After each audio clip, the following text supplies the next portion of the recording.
আসসালামু আলাইকুম। এটিএন বাংলা সংবাদে সবাইকে স্বাগত জানাচ্ছি। আমি শারমিন সালাম। শুরুতে বিআরবি কেবলস সংবাদ শিরোনাম। বৈশ্বিক চ্যালেঞ্জ মোকাবেলায় সরকার প্রস্তুত, সংসদে অর্থমন্ত্রী। পাশ হল সাইবার সুরক্ষা, নারী ও শিশু নির্যাতন দমন এবং গ্রামীণ ব্যাংক সংশোধন অধ্যাদেশ। গণতন্ত্র প্রতিষ্ঠায় প্রতিশ্রুতিবদ্ধ সরকার, বললেন রিজভী। গণভোটের রায় বাস্তবায়ন ছাড়া জনগণ ফ্যাসিবাদ থেকে মুক্তি পাবে না, মনে করেন জামায়াত সেক্রেটারি। সারা দেশে হামের রোগী বাড়ছে, উপসর্গ নিয়ে হাজারের বেশি শিশু হাসপাতালে ভর্তি। শিশু মৃত্যু অব্যাহত থাকায় অভিভাবকদের উদ্বেগ, আতঙ্ক কাটছেই না। এবং বৈশাখী শোভাযাত্রার শেষ মুহূর্তের প্রস্তুতি চলছে চারুকলা অনুষদে। প্রতিপাদ্য গণতন্ত্রের পুনরুত্থান, ইলিশের বাজার চড়া, ভোজ্য তেলে কৃত্রিম সংকটের অভিযোগ। শুনছিলেন বিআরবি কেবলস সংবাদ শিরোনাম। সংবাদে এছাড়াও থাকছে 3 পার্বত্য জেলায় নববর্ষ বরণ নিয়ে প্রতিবেদন।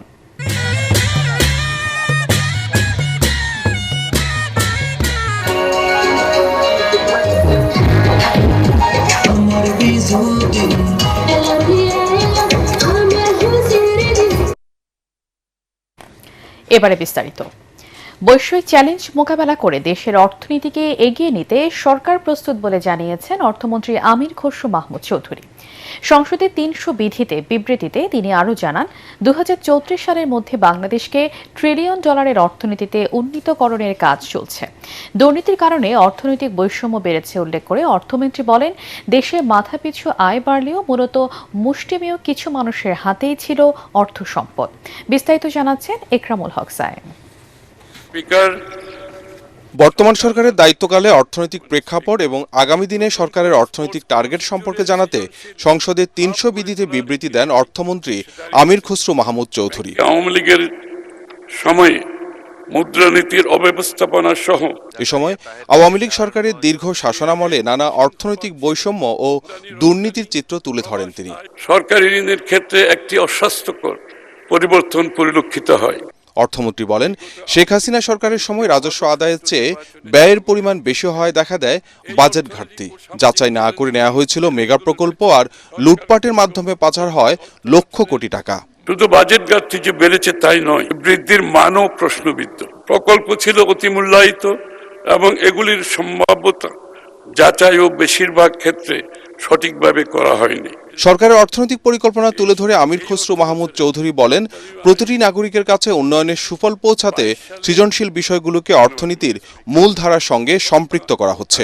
সৃজনশীল ক্রিয়েটিভ অর্থনীতি, আর্ট, কালচার, স্পোর্টস ইত্যাদিকে গুরুত্ব প্রদানের মাধ্যমে উন্নয়নের মূল ধারায় সম্পৃক্ত করা। এই জন্য সরকারের উন্নয়নের অন্যতম স্লোগান হল 2034 সালের মধ্যে $1 ট্রিলিয়ন অর্থনীতিতে পরিণত করা। এ সময় মধ্যপ্রাচ্যের যুদ্ধ পরিস্থিতি বড় অর্থনৈতিক চ্যালেঞ্জ জানিয়ে এ ব্যাপারে সরকারের প্রস্তুতি তুলে ধরেন অর্থমন্ত্রী। আমরা দায়িত্ব গ্রহণের মাত্র 10 দিনের মধ্যে মধ্যপ্রাচ্যে ইরান ইসরায়েল যুদ্ধ শুরু হয়েছে, যা বৈশ্বিক জ্বালানি বাজার সরবরাহ শৃঙ্খল এবং আন্তর্জাতিক বাণিজ্যে নতুন অনিশ্চয়তা তৈরি করেছে।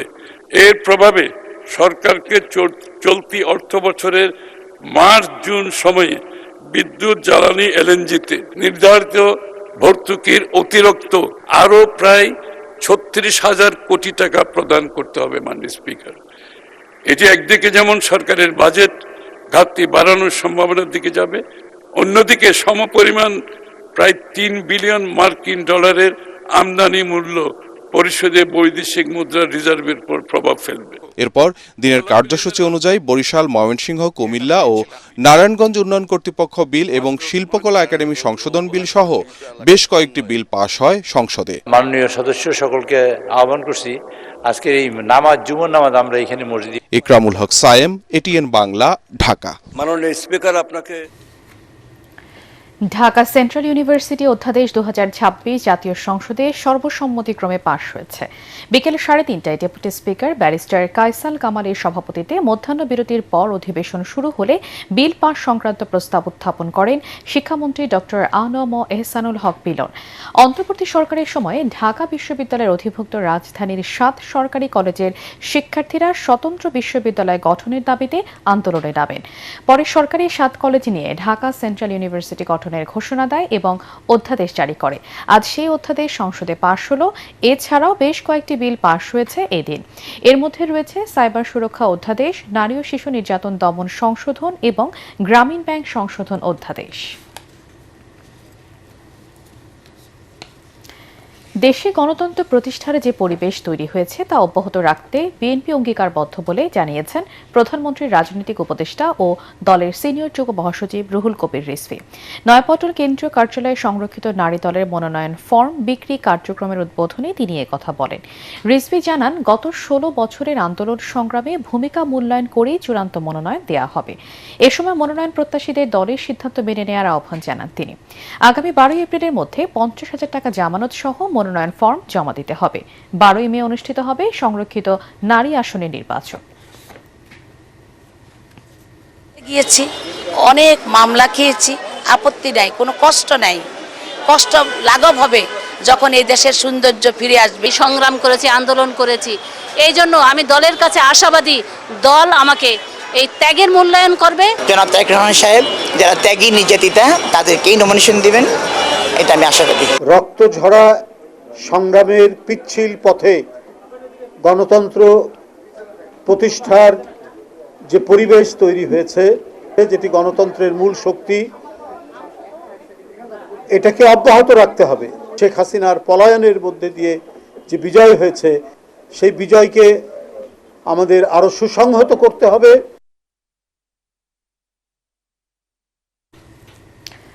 গণভোটের রায় বাস্তবায়ন ছাড়া দেশের জনগণ ফ্যাসিবাদ থেকে মুক্তি পাবে না বলে মন্তব্য করেছেন বাংলাদেশ জামায়াতের সেক্রেটারি জেনারেল মিয়া গোলাম পরওয়ার। বায়তুল মোকাররমের উত্তর গেটে বিক্ষোভ মিছিল ও সমাবেশ অনুষ্ঠানে একথা বলেন তিনি।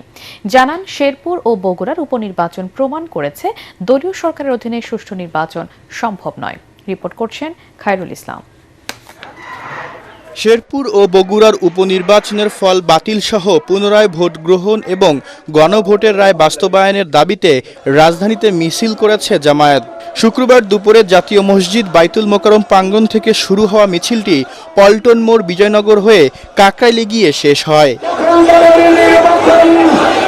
এর আগে সমাবেশে জামায়াত নেতারা জানান, 2টি আসনের উপনির্বাচনের মাধ্যমে আওয়ামী সংস্কৃতি পুনর্জন্ম হয়েছে। তাই অভ্যুত্থানের চেতনায় রাষ্ট্র সংস্কার না হলে দেশে সুষ্ঠু নির্বাচন সম্ভব নয় বলেও মন্তব্য তাদের। যে নির্বাচন হয়েছে সেই নির্বাচনটা আমাদেরকে 96 এর মাগুরার নির্বাচনের কথা স্মরণ করিয়ে দেয়। আবার ভোট ডাকাতির মাধ্যমে বিএনপি প্রমাণ করেছে তাদের চরিত্র কিন্তু আওয়ামী লীগের চরিত্র থেকে অনেক বেশি ভয়াবহ। নির্বাচনের নামে তারা ভোট ডাকাতি করেছে, জালিয়াতি করেছে, ইলেকশন ইঞ্জিনিয়ারিং করেছে। প্রধান অতিথির বক্তব্যে জামায়াতের সেক্রেটারি জেনারেল মিয়া গোলাম পরওয়ার বগুড়া ও শেরপুর আসন দুটিতে পুনর্নির্বাচনের দাবি জানিয়ে বলেন, বৃহস্পতিবারের নির্বাচন প্রমাণ করেছে দলীয় সরকারের অধীনে সুষ্ঠু নির্বাচন সম্ভব নয়। সোশ্যাল মিডিয়ায় ছড়িয়ে পড়া ছবি প্রমাণ করে সেই নির্বাচন একতরফাভাবে বিএনপির প্রার্থীরা দখল করে তারা কেটে কেটে ভর্তি করে নিয়েছে। এই নির্বাচন আমরা মানি না, নির্বাচন বাতিল করতে হবে। এই 2টি আসনের পুনর্নির্বাচন দাবি করছি। জনগণের রায় নিয়ে সরকার দ্বিচারিতা করছে অভিযোগ করে তিনি বলেন, গণভোটের রায় বাস্তবায়ন ছাড়া এ জাতির ফ্যাসিবাদ থেকে মুক্তি লাভের কোনো সুযোগ নেই। ইঞ্জিনিয়ারিং হলো সরকার গঠন করে চেয়ারে বসে এখন ফ্যাসিবাদী কর্তৃত্বশীলদের মতো ক্ষমতাকে কাজে লাগিয়ে জনগণের আকাঙ্ক্ষাকে আপনি বাতিল করতে চাচ্ছেন। এ সময় গণভোটের রায় মেনে না নিলে সরকারের বিরুদ্ধে বৃহত্তর আন্দোলনের হুঁশিয়ারি দেন নেতারা।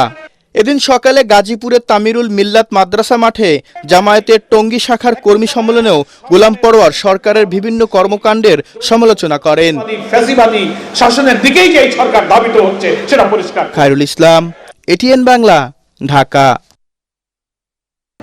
জ্বালানি তেলের হাহাকার কাটছেই না।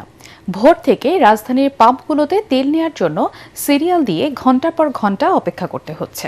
তারপরও চাহিদা অনুযায়ী তেল পাচ্ছেন না গ্রাহকরা। এই ভোগান্তির অবসান চান তারা। মনির হোসেন তপুর রিপোর্ট। মহাখালী বাস টার্মিনাল এলাকা থেকে শুরু ট্রাস্ট পেট্রোল পাম্পের সিরিয়াল। এই চিত্র প্রতিদিনের। আজকে ভোর রাত 4টের সময় এসে সিরিয়াল ধরছি মহাখালী বাস স্ট্যান্ডে। ট্রাস্টের সিরিয়াল মহাখালী বাস স্ট্যান্ডে এসে ধরছি। এখন পর্যন্ত আধা কিলোমিটার আগাইতে পারিনি। সাপ্তাহিক ছুটির দিন পরিবারের সাথে সময় কাটানোর কথা থাকলেও তেলের পাম্পে অপেক্ষা করতে হচ্ছে 4 থেকে 5 ঘন্টা। 8:30টার দিকে ডিপো চালু হয়। চালু হওয়ার পর দেখা যাচ্ছে যে অনেক পাম্প আছে, যে পাম্পগুলোর আগে সিরিয়াল থাকে। ফজরের আগ পরে বন্ধ হয়েছে, আর এখন থেকে চালু হবে। আবার গাড়ি চলে এসেছে, কিছুক্ষণের ভিতরে চালু হবে। ডিপো থেকে জ্বালানি তেল আসতে সময় লাগায় সকালের দিকে কয়েক ঘন্টা বন্ধ থাকে রাজধানীর অধিকাংশ পাম্পগুলো। অকটেনের জন্য যারা আসবে দয়া করে সিরিয়ালে চলে যাবেন, আমাদের গাড়ি এখনো পৌঁছায় নাই। এতে ভোগান্তি বাড়ে কয়েক গুণ। এই যে বাংলাদেশে একটা ক্রাইসিস চলতেছে, আমাদের প্রধানমন্ত্রী তেল সম্বন্ধে কোনো কথাবার্তা বলে না, দেখছেন না। আর যে আছে এই যে ইকবাল হাসান মাহমুদ টুকু, সে কয় যে পর্যাপ্ত আছে, আর সংসদে আছে তেল, পাম্পে তো তেল নাই। বাথরুম যাওয়া যাচ্ছে না, খাওয়া যাচ্ছে না, এটার কি বলবেন? আজকে শুক্রবার, বউ বাচ্চাদের সাথে সময় দিব, গল্প করব, নিজে জামা কাপড় আর সব কিছু কাজ করবো, কিন্তু সকাল 7টায় এখানে লাইনে আছি। আমার আপনার মাধ্যমে একটা অনুরোধ সরকারকে, সরকার এই মুহূর্তে তেলের দাম কমাই দেখ, তাহলে যারা মজুত করছে তারা যাতে ধরা খায়। রোদ ঝড় বৃষ্টির মধ্যে জ্বালানি তেল সংগ্রহ যেন এক ধরনের যুদ্ধে পরিণত হয়েছে। তপ্ত রোদে 4 থেকে 5 ঘন্টা অপেক্ষার পর মিলছে যানবাহনের জ্বালানি। এই ভোগান্তি প্রতিদিনের, তাই সাধারণ মানুষ বলছেন এর সুষ্ঠু সমাধান এখনই প্রয়োজন। মনির হোসেন তপু, এটিএন বাংলা, ঢাকা। দর্শক, রাজধানীর ফিলিং স্টেশনগুলো ঘুরে ফিরে পরিস্থিতি পর্যবেক্ষণ করছেন সহকর্মী মিজান শাহজাহান। যুক্ত হচ্ছে তার সাথে। মিজান, ছুটির দিনে পড়ন্ত বেলায় পাম্পগুলোতে যানবাহনের চাপ কেমন দেখছেন?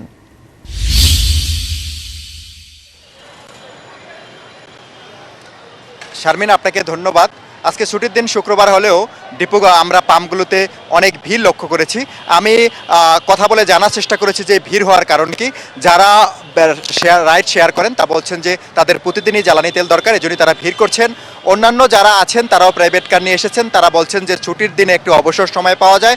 তাদের ধারণা ছিল যে অল্প সময়ের মধ্যে ভিড় ছাড়াই তারা তেল পাবেন, কিন্তু আপনি দেখতে পাচ্ছেন যে এখানে তীব্র ভিড় রয়েছে। আমি যেই পেট্রোল পাম্পটিতে এই মুহূর্তে দাঁড়িয়ে আছি, এটি হচ্ছে পরিবাগের মেঘনা পেট্রোল পাম্প।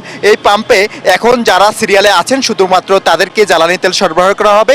এর বাইরে যারা অবস্থান করছেন তারা আর আজকে জ্বালানি তেল পাচ্ছেন না, অর্থাৎ এই মোটরসাইকেল এবং গাড়িগুলোকে দেওয়ার পরে আর যারা অপেক্ষমান আছেন তারা এখানে তেল না নিয়ে তাদেরকে ফিরে যেতে হবে। আমি শারমিন একটু কথা বলার চেষ্টা করব যে এই মেঘনা পেট্রোল পাম্পের যিনি প্রধান সহকারী রয়েছেন অর্থাৎ মোবারক হোসেন, তার সঙ্গে কথা বলার চেষ্টা করব। আমি জনাব মোবারক, আমি আপনার কাছ থেকে জানতে চাচ্ছিলাম যে এই সন্ধ্যা 7টা 7:15টায় কেন তেল বন্ধ করে দেওয়া হচ্ছে, কেন পাম্প? দেখেন, আমাদের এই পাম্পটা স্বায়ত্তশাসিত একটা প্রতিষ্ঠানের আওতাধীন, আমাদের মেঘনা পেট্রোলিয়াম সরাসরি পরিচালনা করে। এই পাম্পটা এমনি জেনারেলি সকাল 7টা থেকে রাত 8টা পর্যন্ত খোলা থাকে। যেহেতু এখন একটা সারা দেশে একটা ক্রাইসিস মোমেন্ট চলতেছে, মানে গ্রাহকদের একটা কি বলে এটাকে, অনেক বড় বড় সিরিয়াল হয়ে যায়, আমাদের এই পাম্পটার প্রতি প্রচণ্ড প্রেশার পড়ে। আর আগে 20,000 22,000 লিটার সেল হতো, এখন আমরা 35,000 38,000 লিটারও সেল হয়। এই জন্য এর চেয়ে বেশি তো আর সেল করা সম্ভব না, চাহিদা প্রায় দ্বিগুণ হয়ে গেছে।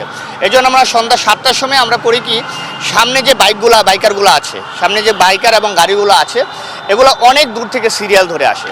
ওদের সামনাসামনি বন্ধ করলে ওদের কষ্টটা অনেক বেশি হয়ে যায়। আমরা জায়গাটা খালি করে, জায়গাটা খালি করে সামনে যে বাইকারগুলো আছে সবাইকে ভিতরে ঢুকিয়ে তারপর ক্লোজ করে দিই। ধন্যবাদ মোবারক আপনাকে। শারমিন, আপনি শুনলেন যে কি কারণে আগেই বন্ধ করে দিতে হচ্ছে, অর্থাৎ এখানে যেহেতু অনেক ভিড় থাকে আর এর পরিণাম হচ্ছে যে অনেকেই 2 ঘন্টা 3 ঘন্টা অপেক্ষা করে জ্বালানি তেল না নিয়ে ফিরে যেতে হবে। এই সমস্যার সমাধানের জন্য এখানে যারা গ্রাহক আছেন তারা বলছেন যে আরো বেশি পরিমাণে তেল সরবরাহ করতে হবে এবং কালোবাজারি বন্ধ করতে হবে। শারমিন, এই মুহূর্তেই হচ্ছে আমার কাছে সবশেষ খবর। পরবর্তী সংবাদে এই বিষয়ে আপনাকে বিস্তারিত জানাতে পারবো।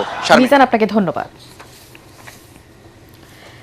বাংলা নতুন বছর বরণে ঢাকা বিশ্ববিদ্যালয়ের চারুকলা অনুষদ প্রাঙ্গণে চলছে বৈশাখী শোভাযাত্রার শেষ মুহূর্তের প্রস্তুতি।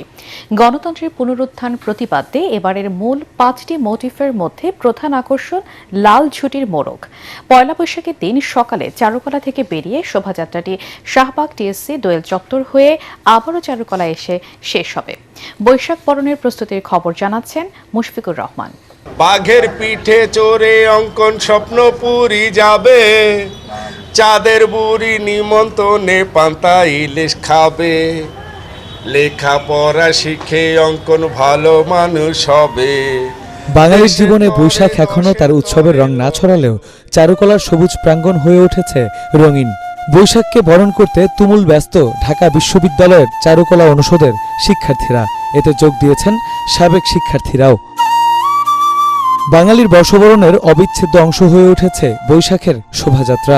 নানা সময়ে নামের পরিবর্তন ঘটলেও উৎসবের আমেজ রয়েছে আগের মতোই। নববর্ষের ঐক্যতান, গণতন্ত্রের পুনরুত্থান, বাংলাদেশিরা গেয়ে ওঠো গান, বাঙালিরা গেয়ে ওঠো গান। শিল্পীদের নিপুণ হাতে তৈরি হচ্ছে বিশালাকার মোটিফ। রংতুলির আঁচড়ে ফুটিয়ে তোলা হচ্ছে বেহুলা লক্ষিন্দর, বনবিবি, গাজী কালু সহ চিরায়ত বাংলার নানা চরিত্র। থাকছে নান্দনিক মুখোশও।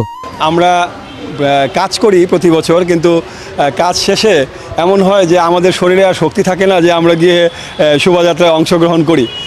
তারপরেও আমরা অংশগ্রহণ যদি নাও করি, যখন আমরা চারুকলার ভিতর থেকে দাঁড়িয়ে থেকে দেখি যে সারা দেশের বিভিন্ন প্ল্যাটফর্মের মানুষ এসে যুক্ত হয়েছে, তারা সেই শোভাযাত্রার মোটিভগুলো, আমাদের বানানো মোটিভগুলোকে নিয়ে শোভাযাত্রাকে এগিয়ে নিয়ে যাচ্ছে, ওইটা দেখতে আমাদের ভালো লাগে। অংশগ্রহণ করে কতটুকু আনন্দ পাই সেটা আমি অনুভব না করলেও আমি এটা অনুভব করি যে আমি তাদের সাথে আছি, আমার কাজগুলো তাদের সাথে আছে, তারা আমার সাথে আছে।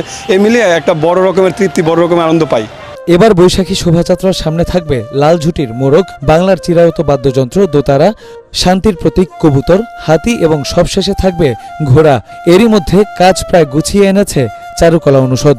মোড়কের পেছনে খুব সূর্য, মানে আমরা বোঝাতে চাই যে নতুন সূর্য, নববর্ষকে সেলিব্রেট করার জন্য। মানে হয় না যে কৃষিভিত্তিক সমাজ ব্যবস্থায় কিন্তু এই মোড়কের ডাকে কিন্তু আসলে কৃষকের ঘুম ভাঙে। নতুন বছরকে স্বাগত জানানোর জন্য, শুভ বার্তা দেওয়ার জন্য মোড়ক আমাদেরকে আসলে মানে ঘুম ভাঙাচ্ছে। নতুন সূর্য উদয় উদিত হয়েছে নববর্ষের।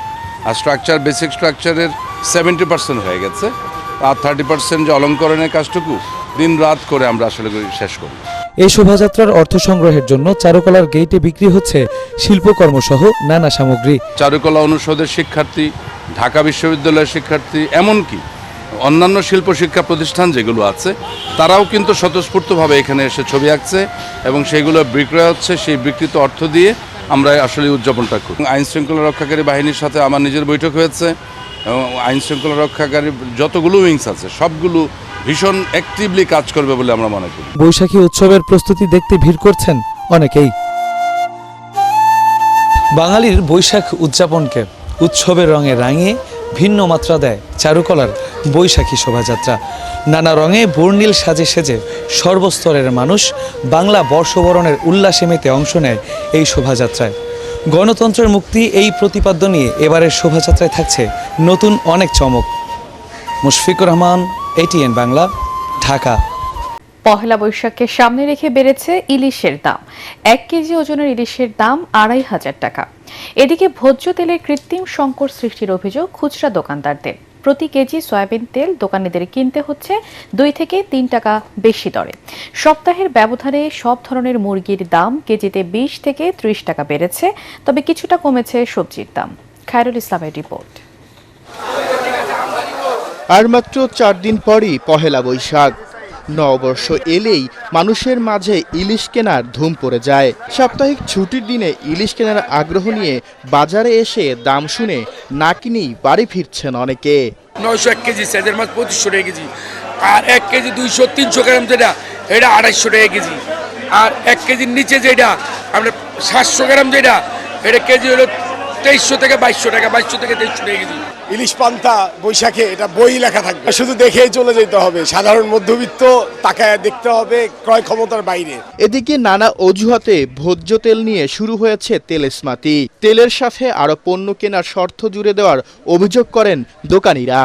গায়ে রেট ঠিক আছে, কিন্তু আমগো থেকে সাধারণত লিটারে 2-3 টাকা বেশি নিতেছে। অন্যান্য কোম্পানি হয়তো সরিষার তেল নিতে হবে বা আটা ময়দা নিতে হবে। টাকা থাকলে তেল সবকিছু অ্যাভেলেবেল, গ্যাস যেরকম আমরা পাইতেছি না, গ্যাসও অ্যাভেলেবেল, কিন্তু টাকা লাগবে। টাকা আছে, দুনিয়া সব আছে, টাকা না কিছু নাই। গত সপ্তাহের তুলনায় আবারও বেড়েছে ব্রয়লার ও সোনালী মুরগির দাম। ব্রয়লার 220 টাকা, গত সপ্তাহে ছিল 180 টাকা, 20 টাকা বাড়ছে। সোনালী হলো 440, গত সপ্তাহে ছিল 430 টাকা, 10 টাকা বাড়ছে। যারা নিয়ন্ত্রণ করেন ওনারা যদি বিষয়টা আরেকটু খতিয়ে দেখে তাহলে হয়তো আরেকটু ভালো হবে। তবে কিছুটা কমেছে সব ধরনের সবজির দাম।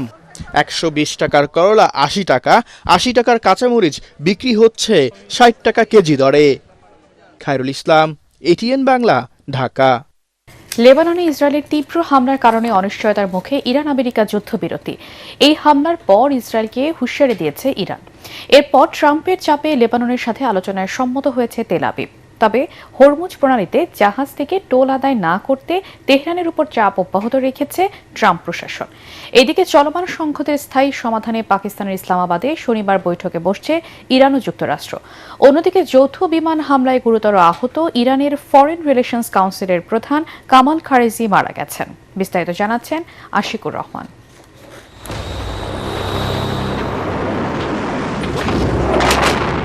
হামলা ও পাল্টা হামলার পর আমেরিকা ইসরায়েলের সঙ্গে ইরানের 2 সপ্তাহের যুদ্ধবিরতি চলছে। তবে যুদ্ধবিরতির মধ্যেই লেবাননে ব্যাপক হামলা চালায় ইসরায়েল। এই হামলায় নিহত হয় 2 শতাধিক বেসামরিক নাগরিক। অমানবিক এই হামলার পর তেহরান একে চুক্তি লঙ্ঘন বলে দাবি করছে। ইরানি কর্মকর্তারা বলছেন লেবাননও এই যুদ্ধবিরতির চুক্তির আওতাভুক্ত। এমন আচরণে ইসরায়েলকে হুঁশিয়ারিও দিয়েছে ইরান। তেহরানের কড়া মন্তব্যের পর মার্কিন প্রেসিডেন্ট ডোনাল্ড ট্রাম্প লেবাননের সঙ্গে আলোচনা করার জন্য ইসরায়েলের প্রধানমন্ত্রী বেনইয়ামিন নেতানিয়াহুকে চাপ দিয়েছেন। লেবাননে হামলা কমিয়ে আনার এবং হিজবুল্লাহকে নিরস্ত্র করার বিষয়ে লেবাননের সঙ্গে আলোচনা শুরু করতে নেতানিয়াহুকে নির্দেশ দেন ট্রাম্প। আগামী সপ্তাহে যুক্তরাষ্ট্রের পররাষ্ট্র দপ্তরে ইসরায়েলের রাষ্ট্রদূত ইয়েচিয়েল লেইটার লেবাননের সঙ্গে আসন্ন আলোচনায় ইসরায়েলকে প্রতিনিধিত্ব করবেন। লেবাননের প্রেসিডেন্ট জোসেফ আউন বলেছেন, ইসরায়েলের সঙ্গে যুদ্ধবিরতির এবং সরাসরি আলোচনার প্রক্রিয়া শুরু হয়েছে। এদিকে হরমুজ সচল করতে কার্যত পরিকল্পনা নিয়ে ট্রাম্প ও ব্রিটিশ প্রধানমন্ত্রী স্টারমারের মধ্যে টেলিফোনে কথা হয়েছে। এ সময় 2 নেতা হরমুজ প্রণালীতে জাহাজ চলাচলের স্বাধীনতা ফিরিয়ে আনার প্রয়োজনীয়তা নিয়ে আলোচনা করেন। এছাড়া হরমুজ প্রণালী দিয়ে চলাচলকারী জাহাজগুলো থেকে ইরান যেন কোনো ধরনের টোল আদায় না করে সে বিষয়ে সতর্ক করেছেন মার্কিন প্রেসিডেন্ট ডোনাল্ড ট্রাম্প। পাকিস্তানের ইসলামাবাদে আগামীকাল বসতে যাচ্ছে ইরান ও যুক্তরাষ্ট্র। চলমান সংঘাতের স্থায়ী সমাধানের লক্ষ্যে 2 দেশই তাদের প্রতিনিধি দল পাঠাচ্ছে। বৈঠকে মার্কিন যুক্তরাষ্ট্রের প্রতিনিধি দলকে নেতৃত্ব দেবেন যুক্তরাষ্ট্রের ভাইস প্রেসিডেন্ট জেডি ভ্যান্স।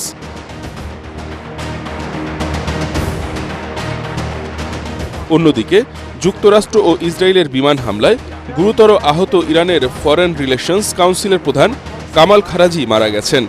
দেশটির রাষ্ট্রীয় বার্তা সংস্থা ইরনা এই তথ্য জানিয়েছে।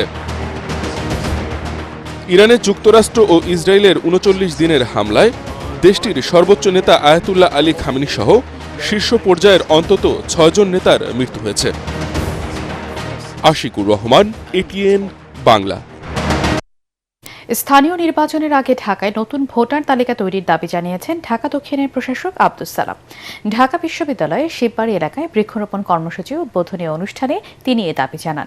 ঢাকা দক্ষিণের প্রশাসক বলেন, যারা রাজধানীতে বসবাস করেন তারাই এখানকার ভোটার হবেন। বাইরে থেকে ভোটার ভাড়া করা বন্ধ করা হবে। তিনি অভিযোগ করেন, আওয়ামী লীগ সরকার দলীয়করণ করার জন্য স্থানীয় নির্বাচনে দলীয় প্রতীক রেখেছিল। অনুষ্ঠানে ঢাকা বিশ্ববিদ্যালয়ের উপাচার্য অধ্যাপক ABM ওবায়দুল ইসলাম বলেন, পরিবেশ রক্ষায় বৃক্ষরোপণের কোনো বিকল্প নেই। এই ঢাকা মহানগর দক্ষিণ সিটি কর্পোরেশনে আমরা 60,000 গাছ লাগাবো, 60,000 গাছ আমরা লাগাবো প্রতি মাসে, প্রতিটি ওয়ার্ডে, প্রতিটি এলাকায়। আর 5 বছরে হবে এটা 3 লক্ষ গাছ। 5 বছরে 3 লক্ষ গাছ ঢাকা মহানগরীতে আমরা লাগাবো। বেশি বেশি গাছ লাগান, রাস্তার পাশে লাগান, বাড়ির আঙ্গিনায় লাগান। আপনি ফলের বৃক্ষ বলেন, ঔষধি বৃক্ষ বলেন, কাঠের বৃক্ষ বলেন, সব লাগাতে হবে, কারণ এই গাছই আমাদের বাঁচিয়ে রাখবে। ঢাকা রেঞ্জের বিভিন্ন জেলায় ওসি পদায়নের নামে প্রতারণামূলক কর্মকাণ্ডের অভিযোগে সতর্কবার্তা দিয়েছে ঢাকা রেঞ্জ ডিআইজি কার্যালয়। মিডিয়া সেল জানায়, কিছু অসাধু ব্যক্তি ও দালাল চক্র ঢাকা রেঞ্জের ডিআইজি রেজাউল করিম পল্লীকের নাম ব্যবহার করে প্রতারণার চেষ্টা করছে। কার্যালয় স্পষ্ট করেছে, যে কোনো থানার ওসি পদায়ন ঢাকা রেঞ্জ ডিআইজি অফিস থেকে করা হয় না। এই ক্ষমতা সংশ্লিষ্ট জেলার পুলিশ সুপারের এবং যোগ্যতা, দক্ষতা ও পেশাগত মূল্যায়নের ভিত্তিতেই পদায়ন হয়। ডিআইজির নাম ব্যবহার করে অর্থের বিনিময়ে ওসি পদায়নের প্রতিশ্রুতি দেয়া ভিত্তিহীন ও ফৌজদারি অপরাধ উল্লেখ করে ঢাকা রেঞ্জ জানিয়েছে, এ ধরনের প্রতারণার বিরুদ্ধে কঠোর ব্যবস্থা নেবে তারা। বাংলাদেশ ও মালয়েশিয়ার মধ্যে শ্রম অভিবাসন বিষয়ক একটি দ্বিপাক্ষিক বৈঠক অনুষ্ঠিত হয়েছে। পুত্রাজায়ায় মালয়েশিয়ার মানব সম্পদ মন্ত্রী দাতুশ্রী রামানান রামাকৃষ্ণন এবং বাংলাদেশের শ্রম, কর্মসংস্থান এবং প্রবাসী কল্যাণ ও বৈদেশিক কর্মসংস্থান মন্ত্রী আরিফুল হক চৌধুরীর নেতৃত্বে উভয় দেশের প্রতিনিধিরা অংশ নেন। এতে প্রধানমন্ত্রীর উপদেষ্টা মাহাদি আমিনও উপস্থিত ছিলেন। বৈঠকে দুই দেশে দীর্ঘদিনের শ্রম অভিবাসন সহযোগিতা জোরদারে একমত হন। মালয়েশিয়ার পক্ষ থেকে জানানো হয়, তারা বাংলাদেশের শ্রমিকদের জন্য শ্রমবাজার চালুর বিষয়ে কাজ করছে এবং নিয়োগ প্রক্রিয়া স্বচ্ছ, সহজে একটি কৃত্রিম বুদ্ধিমত্তা ভিত্তিক নিয়োগ ব্যবস্থা চালুর পরিকল্পনা নিয়েছে। এতে মধ্যস্বত্বভোগী কমবে এবং শ্রমিকদের নিয়োগ খরচ শূন্যে নামিয়ে আনার লক্ষ্য রয়েছে। বাংলাদেশ এই উদ্যোগকে স্বাগত জানিয়েছে। এবারে অর্থ সংবাদ।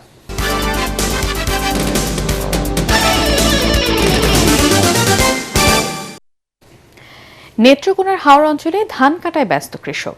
ভালোভাবে না পাকলেও বন্যা ও প্রাকৃতিক দুর্যোগের আশঙ্কায় আগেভাগেই ধান কাটা শুরু করছেন তারা।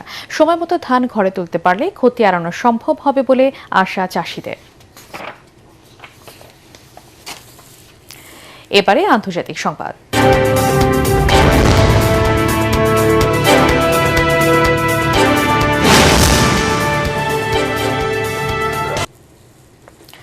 মিয়ানমারের প্রেসিডেন্ট হিসেবে শপথ নিলেন দেশটির সামরিক জান্তা প্রধান মিন অং হ্লাইং। রাজধানী নেপিদোর পার্লামেন্টের প্রেসিডেন্ট হিসেবে শপথ নেন তিনি। 2021 সালে সামরিক অভ্যুত্থানের মাধ্যমে নির্বাচিত নেত্রী অং সান সুচির সরকারকে উৎখাত করে ক্ষমতা দখলের প্রায় 5 বছর পর তিনি এবার বেসামরিক পদে বসে নিজের শাসন অব্যাহত রাখলেন। সম্প্রতি অনুষ্ঠিত নির্বাচনে সুচির দল সহ অধিকাংশ বিরোধী দল অংশ না নেয় তিনি প্রায় বিনা প্রতিদ্বন্দ্বিতায় জয়ী হন। শপথ গ্রহণের পর 69 বছর বয়সী হ্লাইং বলেন, মিয়ানমার গণতন্ত্রের পথে ফিরেছে এবং একটি ভালো ভবিষ্যতের দিকে এগিয়ে যাচ্ছে। প্রেসিডেন্ট হিসেবে দায়িত্ব নেওয়ার আগে তিনি শীর্ষ জেনারেলের পদ থেকে সরে দাঁড়ান। বাংলাদেশের নারী পর্বতারোহী ডুরুট নাহার নিম্মির মাউন্ট এভারেস্ট অভিযানে পতাকা প্রদান অনুষ্ঠিত হয়েছে। জাতীয় প্রেসক্লাবের জহুর হোসেন চৌধুরী হলের সংবাদ সম্মেলনে প্রধান অতিথি ছিলেন নেপালের রাষ্ট্রদূত ঘনশ্যাম ভান্ডারী। বিশেষ অতিথি ছিলেন নারী অধিকার কর্মী শিরিন পারভিন হক। এছাড়া পূবালী ব্যাংক পিএলসির এমডি ও সিইও মোহাম্মদ আলী উপস্থিত ছিলেন। অনুষ্ঠানটি পরিচালনা করেন এভারেস্ট বিজয়ী এম এ মোহিত। অনুষ্ঠানে নিম্মি জাতীয় পতাকা গ্রহণ করেন এবং তার এভারেস্ট অভিযানের পরিকল্পনা সম্পর্কে জানান। আয়োজক প্রতিষ্ঠান Bangla mountaineering and trekking club জানায়, আগামী 11 এপ্রিল নেপালের উদ্দেশ্যে ঢাকা ছাড়বেন তিনি এবং 50 দিনের এভারেস্ট অভিযান শুরু করবেন। এর আগে 6000 ও 7000 মিটার উচ্চতা দুটি পর্বত সফলভাবে আরোহণ করেছেন নিম্মি। এবারে খেলার খবর।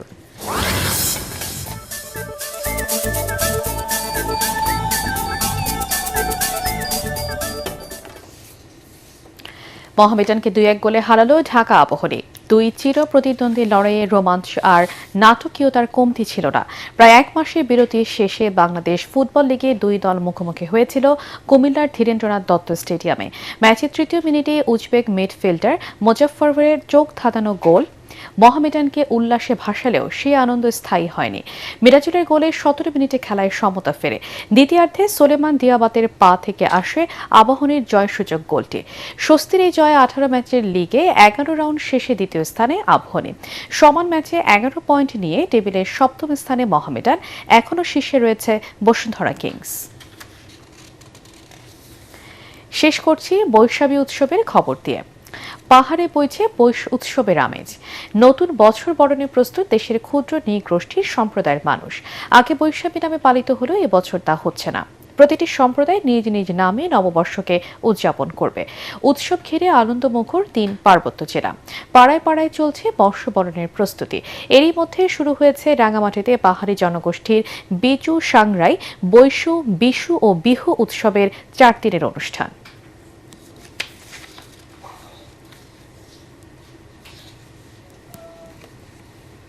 শেষ করার আগে বিআরবি কেবল সংবাদ শিরোনাম আরেকবার।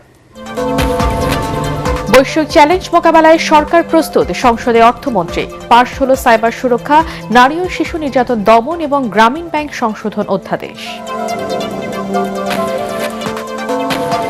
গণতন্ত্র প্রতিষ্ঠায় প্রতিশ্রুতিবদ্ধ সরকার, বললেন রিজভী। গণভোটের রায় বাস্তবায়ন ছাড়া জনগণ ফ্যাসিবাদ থেকে মুক্তি পাবে না, মনে করেন জামায়াত সেক্রেটারি।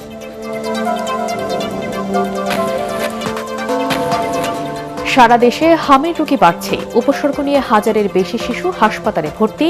শিশু মৃত্যু অব্যাহত থাকায় অভিভাবকদের উদ্বেগ, আতঙ্ক কাটছেই না।